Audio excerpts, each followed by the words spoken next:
Good morning বন্ধুরা, happy Sunday morning সবাইকে। আমি রাই আজকে আবার নিয়ে চলে এসেছি একটা নতুন রান্না নিয়ে। নতুন না, পুরনোই বলতে পারো। শীতকাল এসে গেছে, তাই ভাবলাম টাটকা এই সবজি দিয়ে রুই মাছের ঝোল করি। রুই মাছের চারা নিয়ে নিয়েছি, ভালো করে এগুলোকে কড়া করে ভেজে নিয়েছি। দেখো সবজিগুলোকে ভাপিয়ে নিয়েছি, ফুলকপি, পেঁয়াজ কলি, টমেটো, আলু সব রকম রয়েছে।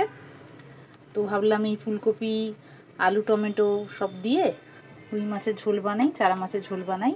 ফোড়নে দেবো কালো জিরে, আদা, কাঁচা লঙ্কা। তেল গরম হচ্ছে, আর বাকি মশলাগুলো তো এদিকে আছেই, হলুদ, লঙ্কা গুঁড়ো, জিরে গুঁড়ো, এই সব কিছু দিয়ে আমি রুই মাছের ঝোলটা বানাবো। শীতের সিজনে এই টাটকা সবজির ঝোল খেতে খুবই ভালো লাগে বন্ধুরা। তাই আজকে ভাবলাম সানডে স্পেশাল কোনো চিকেন রেসিপি নয়, মাছের রেসিপিটাই বানাই। একদম টাটকা সবজি দিয়ে এই চারা মাছের ঝোল খেলে শরীরটাও উপকার হবে, খেতে ভালোও লাগবে। দেখতে থাকো বন্ধুরা, তোমাদের সাথে ভিডিওটা শেয়ার করছি।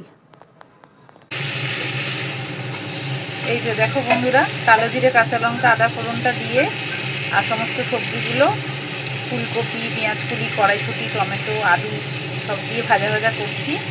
মশলাগুলো দিয়ে দিয়েছি, ভালো করে ভেজে কষানোর জন্য জল দেবো।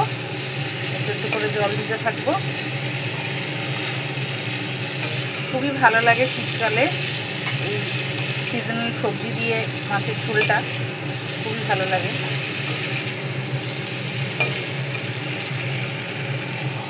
এই যে দেখো বন্ধুরা, রান্না আমার রেডি। সবজিগুলো সেদ্ধ হয়ে গেছে, ঝোলের জন্য জল দিয়ে দিয়েছিলাম, ফুটে উঠছে। ভাজা মাছগুলো দিয়ে দিলাম, কতটা ঝোল রাখবে সেই অনুযায়ী জলটা দিতে হবে।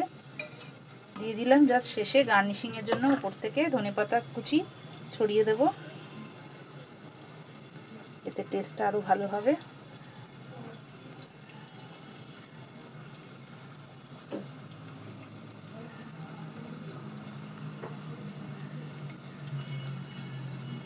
দিয়ে ঢাকা দিয়ে দেবো।